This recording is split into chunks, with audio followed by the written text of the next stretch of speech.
Iya, bagi 3 penjelasannya apa?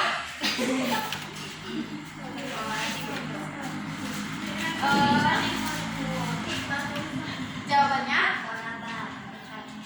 Salah. Silakan maju ke depan. Ya, karena ini tadi nggak dapat pasangan karena anggota kita ada yang nggak hadir. Jadi pertanyaannya apa, Ci? Iya, waktu pelaksanaan ibadah kurban jawabannya adalah 10 sampai 13 Zulhijjah. Ya. Soalnya apa? Hablum minallah dan hablum minannas. Ananda dapat? Ya. Pengertian dari ibadah kurban tadi apa? Sudah tahu jawaban temannya? Ya. Hablum minallah dan hablum minannas adalah hikmah dari ibadah kurban. Ya. Sudah tahu jawaban masing-masing? Nah, nanti untuk kedepannya tolong konsentrasi ya ketika teman-temannya diskusi. Silakan Anda duduk lagi. Sampai di sini Anda paham? Paham. Kalau sudah paham, Ibu akan kembali menguatkan materi hari ini yaitu tentang ibadah kurban. Ibadah kurban secara bahasa. Siap untuk belajar? Siap. Ibadah kurban secara bahasa berasal dari bahasa Arab yaitu qoroba, yang artinya adalah dekat, mendekatkan diri kepada Allah. Sedangkan secara istilah ada yang tahu? Secara istilah, ibadah kurban adalah menyembelih hewan ternak, baik itu unta, sapi, kerbau, kambing, domba, untuk disembelih pada hari raya Idul Adha dan hari-hari tasrik untuk mendekatkan diri kepada Allah Subhanahu wa taala dan mensyukuri nikmat Allah. Sedangkan pendapat lain juga menyatakan bahwa ibadah kurban disebut juga dengan Adhuha, yang artinya adalah menyembelih hewan kurban tadi. Sedangkan hukum dari pelaksanaan ibadah kurban sebagaimana yang telah dijelaskan dalam Quran surat Al-Kautsar ayat 1-3 adalah sunnah muakkad. Sunnah muakkad. Apakah Anda tahu apakah itu sunnah muakkad? Yaitu sunnah yang dianjurkan, sesuatu yang dianjurkan oleh Allah Subhanahu wa taala untuk dilakukan. Dan hukumnya bisa berubah menjadi wajib ketika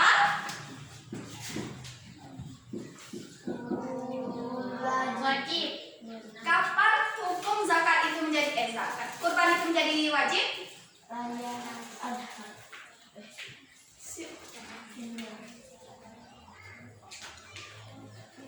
Ayo. Ketika dinazar. Sedangkan sejarah dari pelaksanaan ibadah kurban ini adalah awalnya sejarah dari kurban ini telah ada pada masa Nabi Adam, yaitu anaknya Habil dan Qabil. Ketika Qabil seorang peternak dan Habil seorang petani. Jadi mereka berkurban sesuai dengan profesinya masing-masing. Ketika Habil mengkurbankan hasil pertaniannya yang bagus serta hati yang ikhlas, maka Allah terima. Tapi ketika Qabil yang mengkurbankan ternaknya walaupun besar, tapi hatinya yang ikhlas, nggak diterima. Tapi pada zaman Nabi Ibrahim pun telah ada syariat kurban ini. Seperti yang telah dijelaskan oleh teman Ananda tadi, Nabi Ibrahim itu adalah seorang nabi yang mendambakan seorang keturunan. Dia sangat berharap untuk mendapatkan seorang anak, tapi Allah belum menitipkan seorang anak pada mereka. Jadi beliau berdoa dengan sungguh-sungguh meminta kepada Allah, ya Allah, tolong berikan hamba anak yang soleh, dengan doa yang benar-benar sungguh-sungguh dan teguh gitu. Jadi tak lama dari itu istrinya yang kedua yaitu Siti Hajar mengandung. Setelah istri Nabi Ibrahim ini mengandung, dia melahirkan seorang anak laki-laki yang diberi nama Ismail.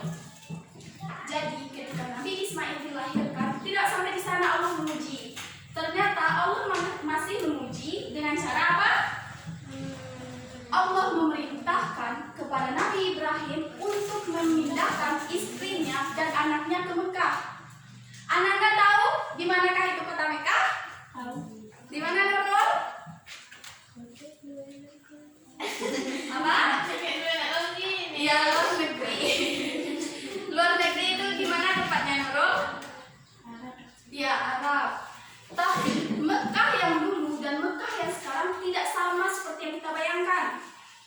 Pada waktu itu, kota Mekah adalah kota yang sangat gersang. Bahkan untuk mendapatkan seteguk air itu sangatlah susah. Maka tidak jarang ketika musafir yang melewati kota Mekah, tapi bening karena tidak ada air. Jadi Siti Hajar sangat risau ketika ia dipindahkan ke kota Mekah. Bagaimana nasib ia dan bayi yang baru dilahirkannya. Tapi Nabi Ibrahim tidak bisa berbuat apa-apa untuk menolong istri dan anaknya karena itu adalah perintah Allah. Ya, namun ketika diuji, ketika mereka sabar dan ikhlas menjalankan ujian dari Allah tersebut, Allah membantu mereka. Sampailah Nabi Ibrahim menjadi dewasa. Dia menjadi anak yang soleh, berakhlak kekariman. Tapi ternyata belum cukup ujian Allah sampai di sana. Suatu ketika Nabi Ibrahim bermimpi.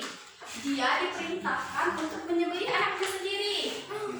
Kalau anak ibu di posisi Nabi Ibrahim, sudah lama kita menantikan kehadiran seorang anak, tapi tiba-tiba kita disuruh untuk menyembelihnya, potong lehernya sampai dia mati. Ananda mau? Nah, berbeda dengan Nabi Ibrahim, dia menceritakan kepada anaknya, wahai anakku, kayak gitulah ceritanya kan.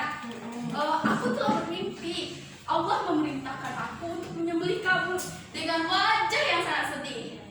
Bayangkan anak yang didambakan dan baru didapatkan, tapi disuruh oleh Allah untuk menyembelihnya. Dulu jangan nangis ya. Tapi kalau Ananda ditanya seperti itu sama ayahnya, Ananda mau? Nurul, tadi malam ayah mimpi disuruh Allah disuruh Allah menyembelih Nurul. Nurul mau? Ada jawaban Nurul? Tidak, mungkin nangis ya. Tapi Nabi Ismail tidak. Dia menjawab, wahai ayah, lakukanlah apa yang diperintahkan oleh Allah Subhanahu wa Ta'ala, karena sesungguhnya engkau akan melihat ketakwaanku. Jadi begitulah seorang nabi, ketika dia diperintah oleh Allah melakukan sesuatu kewajiban, maka ialah laksanakan, lakukan. Beda dengan kita, ketika nanti orang tua kita nanya, nak, ibu mau kurbanin kamu ya? Ya mau, mungkin kayak gitu. Tapi karena kesungguhan dan keriduan hati dari ayah dan anak ini tadi, ketika tepat hari penyembelihan itu tiba, Jibril datang, malaikat Jibril datang. Lalu Nabi Ismail diganti dengan iya, dengan domba yang sangat besar, gemuk, sehat. Jadi itulah kenapa daging kurban, hewan kurban itu harus hewan yang iya, halal ya, sehat, tidak cacat ya. Sampai di sini Amanda paham? Ismailnya diganti dengan domba tadi. Dia tuh nggak jadi disembelih, tapi berdiri di samping ayahnya yang Allah bishawab, tapi dia masih ada. Nggak kemana-mana dia Nurul, tapi masih bersama ayahnya. Sejarah dari pelaksanaan kurban paham? Jadi sejak peristiwa itu disyariatkan kurban oleh Allah. Sekarang pembagian hewan kurban. Ananda tahu pembagian hewan kurban itu diberikan kepada apa? Fakir miskin. Ada lagi? Ada yang tahu lagi? Daging kurban ini dibagi menjadi 3 bagian. 1/3 untuk karib kerabat, 1/3 untuk fakir miskin, 1/3 untuk disimpan nanti kalau seandainya ada lewat musafir atau penggal. Jadi di sini bagian daging kurban ini juga telah disyariatkan oleh Allah seperti apa, tidak asal bagi. Lalu gimana Bu kalau nanti misal saya kurban saya ambil dagingnya semua, boleh Bu? Ada yang Ananda yang ini bertanya seperti itu? Kalau seandainya ada pertanyaan seperti itu, apakah jawabannya? Tidak. Jadi kalau daging kurban ini diperintahkan itu dibagikan secara mentah atau masak? Mentah. Ya, mentah. Disunahkan yang mentah. Tapi bolehkah kita masak dulu Bu baru dibagikan? Jawabannya? Boleh. Misalnya ketika kita ingin berbagi rezeki yang telah diberikan Allah kepada kita, misalnya di daerah kita sudah melimpah nih daging kurbannya, Di kulkas nggak muat lagi, semua isinya udah daging kurban. Kita mau menyumbangkan untuk saudara kita yang ada di Palestina atau di Syria. Kita masak dulu, dijadikan kornet. Kornet tahu?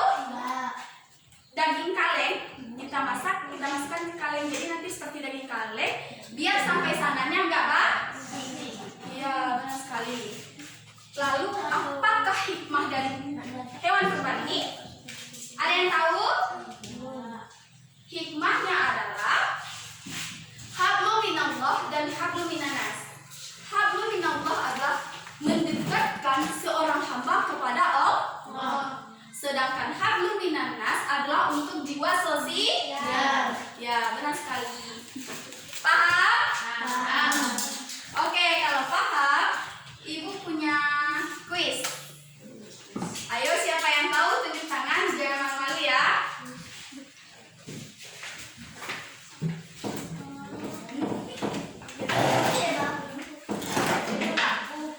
Apakah pengertian dari kurban secara bahasa? Aira? Pengertiannya, bukan hukumnya. Masih salah ya. Ada yang tahu pengertian kurban? Ya? Ya, kurban artinya apa? Ya, mendekatkan diri kepada Allah. Jadi untuk Ananda, tolong berebut ya. Jadi nanti hadiahnya dimanfaatkan untuk pembelajaran. Kalau ada nanti gurunya minta mencatat, jangan malas lagi karena udah punya P. Jadi nggak ada alasan ya kalau nggak ada pena nanti. Pertanyaan yang kedua, apakah hikmah dari pelaksanaan kurban? Ada yang tahu tunjuk tangan? Ayo. Jangan sampai hangus ya. Ya. Nah, iya benar sekali. Tinggal satu terakhir. Siapa yang mau atau mau Ibu bawa pulang aja? Pertanyaan terakhir. Kapankah pelaksanaan dari kurban ini? Siap? Nggak boleh lihat teks. Ibu ganti pertanyaan. Ibu ganti pertanyaan ya, karena udah lihat teks. Pertanyaan yang terakhir. Bagaimanakah pembagian hewan kurban? Ya, Nurul? Masih kurang tepat ya, ada yang tahu?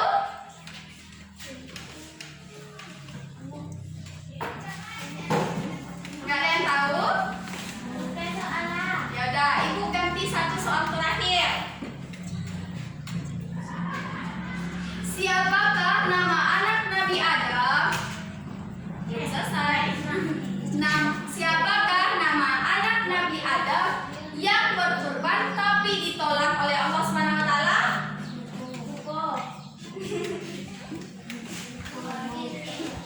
Siapa?